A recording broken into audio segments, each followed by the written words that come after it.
जी और राठौर जी ने आपके सामने हमारी सरकारों ने जो काम किया उसके बारे में चर्चा की है और उन्होंने आपको बताया कि किस तरीके से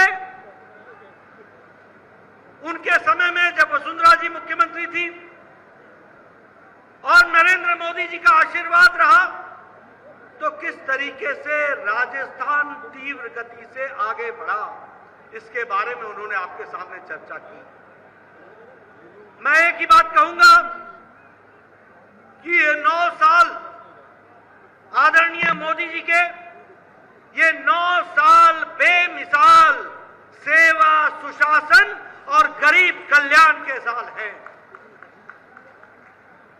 और जब मैं ऐसा कहता हूं तो मैं आपको सिर्फ ये भी कहना चाहता हूं कि मोदी जी ने सिर्फ सरकार ही नहीं चलाई, मोदी जी ने सिर्फ देश को आगे ही नहीं बढ़ाया, मोदी जी ने देश की राजनीति की संस्कृति को बदल डाला। इस बात को भी हमको ध्यान में रखना। आज राजनीति की संस्कृति बदल गई। आज उन लोगों को खतरा हो गया जो पार्टियों के नाम पर अपने वंशवाद को चला रहे थे और पनपा रहे थे। आदरणीय प्रधानमंत्री जी ने वंशवाद को समाप्त करके विकासवाद को आगे बढ़ाया और आम आदमी को आगे ले जाने का काम किया। प्रधानमंत्री मोदी जी ने वोट बैंक की राजनीति, तुष्टीकरण की राजनीति, मेवा बांटने वाली राजनीति और मेवा खाने वाली राजनीति से देश को निकाल करके सेवा की दृष्टि से विकास को आगे बढ़ाने का काम किया तो मोदी जी ने किया। इसीलिए आज राजनीति की संस्कृति बदल गई है। मैं बड़े स्पष्ट शब्दों में कहना चाहता हूं, आप देश की तस्वीर देखो, आप देश की तस्वीर देखो, कहां कहां वंशवाद ने अपने आप को फैला लिया। भारतीय जनता पार्टी को छोड़कर कोई पार्टी वंशवाद से अछूती नहीं रह गई, कोई पार्टी नहीं रह गई। ये अकेली भारतीय जनता पार्टी है जहां साधारण परिवार से आकर कोई राष्ट्रीय अध्यक्ष बनता है, कोई प्रदेश अध्यक्ष बनता है और कोई भारत का प्रधानमंत्री नरेंद्र मोदी बनता है। इस बात को भी हमको समझना चाहिए। आप देखिए जम्मू कश्मीर में बीजेपी का किसके साथ झगड़ा है? National conference, Omar Abdullah, Farooq Abdullah. PDP किसकी थी? मुफ्ती मोहम्मद सईद और महबूबा मुफ्ती। पंजाब में किससे झगड़ा है? शिरोमणि अकाली दल, परिवार की पार्टी। हरियाणा में कौन सी है? परिवारों की पार्टी। उत्तर प्रदेश 24 करोड़ का प्रदेश है, लेकिन बीजेपी का लड़ाई किसी एक परिवार की पार्टी से है। समाजवादी पार्टी, अखिलेश की पार्टी। बिहार में हम किससे लड़ रहे हैं? आरजेडी, लालू, तेजस्वी, तेज प्रताप, मीसा, ये सब परिवार की पार्टी। बंगाल में हम कह रही लड़ाई किससे है? ममता, अभिषेक उसका भतीजा। उड़ीसा में हमारी लड़ाई किससे? नवीन बाबू, बीजू पटनायक। आंध्र प्रदेश में हमारी लड़ाई किससे? वाईएसआर कांग्रेस, परिवार की पार्टी। तेलंगाना में हमारी लड़ाई किससे? केशव चंद्रशेखर राव, परिवार की पार्टी। पिता चीफ मिनिस्टर, बेटा मंत्री, बहू एमपी बनने के लिए आतुर, पोता तैयार हो रहा है चुनाव लड़ने के लिए। डीएमके से हम कहां लड़ रहे हैं? तमिलनाडु में कौन है? पहले करुणानिधि, आज स्टालिन। महाराष्ट्र में हम किससे लड़ रहे हैं? शिवसेना उद्धव ठाकरे की, उद्धव और उनका बेटा। एनसीपी शरद पवार उनकी बेटी, ये सब परिवार की पार्टियां हैं। अगर कोई प्रजातंत्र में पार्टी है तो वो भारतीय जनता पार्टी है। कांग्रेस पार्टी भी अब परिवार की पार्टी बन गई है। मां सोनिया, बेटा राहुल, बेटी प्रियंका, बाकी सबकी छुट्टी, सबकी छुट्टी। ये परिवार की पार्टियां बन गई। इसलिए मोदी जी ने वंशवाद से देश को विकासवाद की ओर ले गए। इसको हमको समझना चाहिए। दूसरी बात, भारत को उन्होंने मजबूत किया। भारत को कैसे मजबूत किया? गांव, गरीब, वंचित, पीड़ित, शोषित, दलित, युवा, महिला, किसान, इनको ताकत देकर के, शक्ति देकर के, सशक्तिकरण करके उन्होंने देश को मजबूत किया। अभी वसुंधरा जी कह रही थी, प्रधानमंत्री गरीब कल्याण अन्न योजना 80 करोड़ की जनता को, और उसमें से 4 करोड़ 40 लाख राजस्थान में है, 4 करोड़ 40 लाख, जिनको मोदी जी ने 5 किलो गेहूं, 5 किलो चावल, 1 किलो दाल देकर के किसी को भी भूखा सोने नहीं दिया है। कितनी जनता है? 80 करोड़। राजस्थान की कितनी है? 4 करोड़ 40 लाख। आपको मालूम है इससे क्या फर्क पड़ा है? इससे फर्क यह पड़ा कि इंटरनेशनल मॉनिटरी फंड IMF अब यह कहता है कि भारत की गरीबी 22% से घटकर 10% से भी कम रह गई है। यह भारत की उभरती तस्वीर है। आपको मालूम है इंटरनेशनल मॉनिटरी फंड क्या कहता है? इंटरनेशनल मॉनिटरी फंड कहता है कि भारत की अति गरीबी 1% से भी कम आ गई है। ये बदलता भारत है, ये आगे बढ़ता भारत है, ये गरीबों को ताकत देने वाला भारत है। अगर हम बात करें प्रधानमंत्री आवास योजना, 4 करोड़ लोगों को आवास मिला है, और यहां राजस्थान में 20 लाख लोगों को आवास, पक्के मकान देने का काम नरेंद्र मोदी जी की सरकार ने किया है। देश में 4 करोड़ और 20 लाख मकान राजस्थान में दिए। मैं कई बार ये घटना सुनाता हूं। किरोड़ीमल जी भी बड़े पुराने MLA, बड़े पुराने MP रहे। मैं भी 93 में MP बन गया, MLA बन गया। 93 में जब मैं MLA था तो मेरा BDO, ब्लॉक डेवलपमेंट ऑफिसर, मेरे पास आके बोलता था कि नड्डा साहब आपको एक खुशखबरी सुनानी है। मैंने कहा सुनाओ। तो कहता था कि आपको एक पंचायत में एक इंदिरा आवास योजना का घर मिला है। एक पंचायत में एक। मेरी 22 पंचायतें थी, यानी 22 घर। तो मैं कहता था उनसे कि भैया ये इंदिरा आवास योजना अपने पास ही रखो, मैं नहीं बांट पाऊंगा। एक अनार 100 बीमार मैं कहां से बांटूंगा? तुम बांटो, हम तो नहीं बांट सकते। लेकिन आज मोदी जी हैं तो 4 करोड़ पक्के घर बन करके तैयार होते हैं और आपको दिए जाते हैं। ये अंतर है। मित्रों, आयुष्मान भारत, आयुष्मान भारत, ये हमारे जितने भी प्रथम पंक्ति में बैठे हैं, ये सब MLA MP हैं और रहे हैं। आप पता कीजिए, आज से 10 साल पहले हमारी स्थिति क्या होती थी? हम लिखते थे, प्रधानमंत्री जी इसका बाईपास होना है, ये मेरे गांव का, मेरे इलाके का गरीब व्यक्ति है, ये इलाज के लिए इसको पैसे नहीं है, 2 लाख रुपए इसको कृपया देने का आप अनुशंसा करें। मुख्यमंत्री जी इसकी किडनी का ऑपरेशन होना है, इसको 5 लाख रुपए चाहिए, कृपया आप इसकी अनुशंसा कीजिए। और मुख्यमंत्री हमको 1.5 लाख, 2 लाख दे देते थे। अब 5 लाख के जहां चाहिए वहां 1.5 लाख लेकर के हम करेंगे क्या? लेकिन आज नरेंद्र मोदी जी ने 50 करोड़ लोगों को, 10 करोड़ 74 लाख परिवारों को हर साल गंभीर बीमारियों से लड़ने के लिए 5 लाख रुपए का हेल्थ कवर दिया है। 5 लाख रुपए का हेल्थ कवर। और ये हेल्थ कवर, याद रखना, ये हेल्थ कवर जाति के आधार पर नहीं है, ये गरीबी के आधार पर है। रेड़ी वाला, फेड़ी वाला, रिक्शा वाला, ठेला वाला, सब्जी वाला, बस का ड्राइवर, बस का क्लीनर, लिफ्ट चलाने वाला, कूड़ेदान से प्लास्टिक इकट्ठे करने वाला, ऐसे गरीब परिवार को मोदी जी ने 5 लाख रुपए का हेल्थ कवर दिया है। यह बदलता भारत। मैं एमपी था, मेरा लिफ्टमैन मुझे डेली अपने मकान से नीचे छोड़ता था। उसके चेहरे पर मैंने कभी खुशी नहीं देखी थी। मैंने पूछा, क्या बात है, तू हमेशा मुरझाया मुरझाया सा रहता है?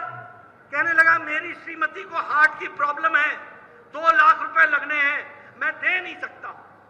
मुझे नहीं मालूम था कि मैं आगे चल करके देश का हेल्थ मिनिस्टर बनूंगा, लेकिन उस समय मैंने राम मनोहर लोहिया हॉस्पिटल में उसके बारे में बातचीत की और हमको वहां के मेडिकल सुपरिंटेंडेंट ने कहा, बिल बनवा करके भिजवा दीजिए, मैं इसकी व्यवस्था करूंगा।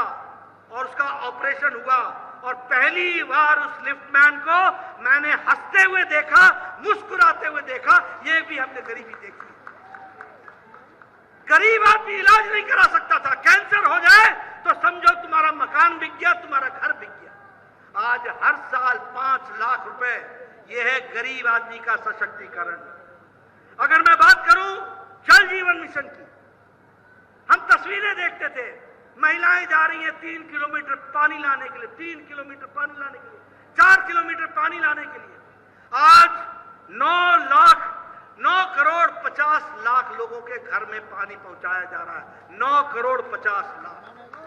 और आपको जानकर खुशी भी होगी और दुख भी होगा। खुशी इस बात की होनी चाहिए कि जल जीवन मिशन में सबसे ज्यादा पैसा गजेंद्र शेखावत ने राजस्थान को दिया है और राजस्थान को जल जीवन मिशन में पैसा दिया। और दुखदाई खबर यह है कि गहलोत सरकार ने भ्रष्टाचार के कारण सबसे ज्यादा घोटाला और सबसे ज्यादा घटिया काम किया है, तो गहलोत सरकार ने किया है। यह भी आपको ध्यान रखना चाहिए। 32 स्टेटों में 29वें नंबर पर राजस्थान खड़ा है। बोलो, ऐसी सरकार को प्रदेश में रहने दोगे क्या? रहने दोगे क्या? जो तुमको प्यासा मारे, इसको रहने दोगे क्या? नवंबर में इनको वोट से प्यासा कर देना, समझ में आ जाएगा, और आगे जिता देना भारतीय जनता पार्टी को, फर्क समझ में आ जाएगा। और गजेंद्र जी का पैसा, मोदी जी का आशीर्वाद आप तक मिल जाएगा और पानी पहुंचेगा। ये बात भी आप ध्यान में रखिएगा। मित्रों, प्रधानमंत्री किसान सम्मान निधि 10 करोड़ 78 लाख 11 करोड़ लोगों को 2000 रुपए हर चौथे महीने मिल रहा है और डायरेक्ट मिल रहा है। कोई बिचौलिया नहीं, कोई बीच में नहीं। मोदी जी एक बटन दबाते हैं और 15 सेकंड के अंदर 10 करोड़ 78 लाख किसान के खाते में 2-2 हजार रुपए पहुंच जाता है। यह बदलता भारत है, इसको भी हमको ध्यान में रखना चाहिए।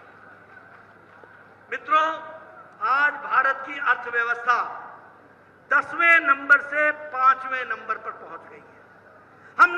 जिसने हमको 200 साल राज किया, ब्रिटेन, उसको पछाड़ करके हम 5वें नंबर की अर्थव्यवस्था बन गए। और मोदी जी पर आशीर्वाद रखिएगा, बहुत जल्द आने वाले समय में भारत 3रे नंबर की अर्थव्यवस्था बनेगी, आगे बढ़ करके आएगी। ये भी हमको ध्यान रखना। मोबाइल आपके पास, सबके पास मोबाइल है, आप फोटो खींचते हैं। 9 साल पहले 92% मोबाइल, 92% मोबाइल विदेश से बन करके आता था, चाइना से बन के आता था। आज 97% मोबाइल भारत बना रहा है, भारत में मोबाइल बन रहा है। और इसको भी समझिए, एप्पल भी अब यहां बनने लग गया है। ऑटोमोबाइल की मार्केट में हम 3रे नंबर पर हैं। स्टील के मैन्युफैक्चर में हम 2रे नंबर पर हैं। हर दृष्टि से हम विकास कर रहे हैं। खिलौने बनाने वाले में हम 3 गुना हमने अपना एक्सपोर्ट बढ़ा दिया है। इलेक्ट्रॉनिक गुड्स में हमारा एक्सपोर्ट बढ़ गया है। फार्मास्यूटिकल में हमारा एक्सपोर्ट बढ़ गया है। दवाई बनाने में दुनिया की डिस्पेंसरी भारत बन गई है। आज इस बात को भी हमको समझना चाहिए, ये बदलता भारत है। इसलिए आर्थिक जगत की बात करो, सशक्तिकरण की बात करो, विकास की बात करो, कोई भी बात करो, भारत हमेशा आगे चल रहा है। आपको जानकर खुशी होगी कि डायरेक्ट बेनिफिट ट्रांसफर, सीधा पैसा लाभार्थी के खाते में जाए, आपको जानकर खुशी होगी 22,50,000 करोड़ ये पैसा ट्रांसफर हुआ है। और 2.5 लाख करोड़ रुपए जो बीच में बिचौलिए खा जाते थे, उसको बचाने का काम मोदी सरकार ने किया है। अभी अभी अंतर्राष्ट्रीय जगत की बात हो रही थी। आप देखिए, अंतर्राष्ट्रीय जगत की बात करूं तो कोई कहता है Modi ji you are the boss, Modi ji you are the hero, कोई बोलता है आई एम योर फैन, कोई बोलता है बदलने के सबसे बड़े नेता है तो वो आदरणीय मोदी जी है जो देश में बदलाव लाते हैं, ये बात कही जा सकती है। लेकिन जब मोदी जी की तारीफ दुनिया में होती है और दुनिया के लोग मोदी जी के बारे में तारीफ करते हैं, तो यहां कांग्रेस के पेट में मरोड़ होता है। दुनिया तारीफ करती है, ऑस्ट्रेलिया का प्राइम मिनिस्टर कहता है Modi you are the boss, Elon Musk बोलता है आई एम योर फैन, कोई बोलता है यू आर दी हीरो। और यहां कांग्रेस को पेट में मरोड़ होती है, वो क्या बोलते हैं, मोदी बिच्छू है, मोदी जी सांप हैं, मोदी जी नीच हैं, मोदी जी चाय बेचने वाला है। और वो जितना ये कहते हैं 140 करोड़ की जनता मोदी जी को आशीर्वाद देने के लिए तैयार होती है और आगे बढ़ती है। इस बात को हमको समझना चाहिए, यह है फर्क। लेकिन कांग्रेस पार्टी का जो हाल है वो आपने देखा। अभी देखिए दुनिया में, मैं आपको उदाहरण देता हूं, अभी अमेरिका गए थे मोदी जी, समझौता किस बात का हुआ कि हम स्पेस में इकट्ठा काम करेंगे। समझौता किस बात का हुआ कि क्रायोजेनिक इंजन भारत में बनेंगे। समझौता किस बात का हुआ कि टेक्निकल सपोर्ट हमको आपस में हम करेंगे। यही जब भारत का प्रधानमंत्री पहले जाता था तो चर्चा क्या होती थी, टेररिज्म, पाकिस्तान, हमारा झगड़ा, और वो अंपायर बनते थे। आज कोई पाकिस्तान की चर्चा नहीं करता, भारत भारत है, पाकिस्तान जहां खड़ा है वो आपको मालूम है। ये कांग्रेसी अनपढ़ महंगाई की बात करते हैं।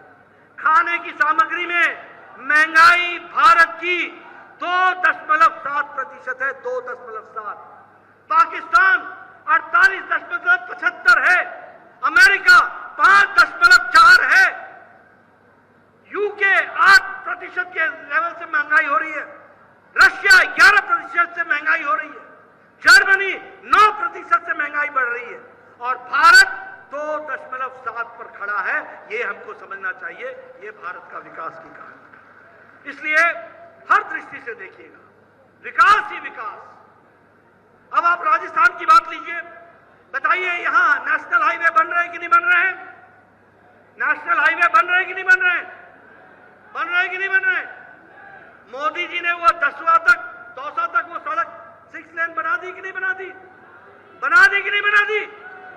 उससे बताइए, बूंदी से लेकर, कोटा से लेकर, हमारे दौसा से लेकर के सबको लाभ हुआ कि नहीं हुआ? सबकी जमीनों के दाम बढ़ गए कि नहीं बढ़ गए? ये विकास की कहानी। कहीं मेट्रो बन रहा है, कहीं अंडरपास बन रहा है, कहीं ओवरब्रिज बन रहा है, कहीं एलिवेटेड रोड बन रहा है। 5000 किलोमीटर की सड़क राजस्थान में बनी है, 5000 किलोमीटर की नेशनल हाईवे की सड़क, और 54,000 किलोमीटर नेशनल हाईवे बना है। यूपीए के टाइम में एक दिन में 12 किलोमीटर सड़क बनती थी, मोदी जी के टाइम में प्रतिदिन 29 किलोमीटर नेशनल हाईवे बनता है। यह विकास की कहानी। रेल की पटरी 5 किलोमीटर बिछती थी, आज 8 किलोमीटर प्रतिदिन के हिसाब से रेल की पटरी बच रही है। विकास की नई कहानी लिखी जा रही है। यहां भरतपुर में आया हूं, मुझे खुशी है, वसुंधरा जी उस समय मुख्यमंत्री थी, मैं स्वास्थ्य मंत्री था।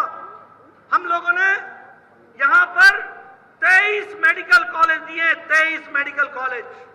11 मेडिकल कॉलेज चल पड़े हैं और भरतपुर को भी मेडिकल कॉलेज दिया है। यह भी आप ध्यान में रखिएगा, विकास के लिए दृष्टि से आप आगे बढ़ाएं। जल जीवन में पैसा दिया जा रहा है, विकास के लिए दिया जा रहा है। हर दृष्टि से नेशनल इंस्टीट्यूट आ रहे हैं, रेल की नई पटरियां बन रही है। आपके सारे रेलवे लाइन इलेक्ट्रीफाई कर दिए कि नहीं कर दिए? सारों का इलेक्ट्रिफिकेशन हो गया कि नहीं हो गया? इसलिए विकास को आगे बढ़ाने का काम मोदी जी की सरकार ने किया है और उसको बखूबी आगे बढ़ाया है। यह भी हमारे सबके सामने है। ये वंदे भारत ट्रेन अजमेर से चलती है और दिल्ली कैंट से चलती है अजमेर। ये कभी सोचा था कि इस तरीके से? ये वंदे भारत ट्रेन नहीं है, ये भारत के नए भारत का निर्माण का रास्ता है। इस बात को भी हमको समझना चाहिए। लेकिन मित्रों, मुझे दुख के साथ कहना पड़ता है कि गहलोत जी की सरकार आकंठ भ्रष्टाचार में डूबी हुई सरकार है। आकंठ भ्रष्टाचार में डूबी हुई सरकार। इनके पत्रकार मेरी बात नोट कर लेना, इन्होंने एक एक अपने एमएलए को भ्रष्टाचार का खुला लाइसेंस दे रखा है और भ्रष्टाचार एक नहीं अनेकों तरीके से हो रहा है।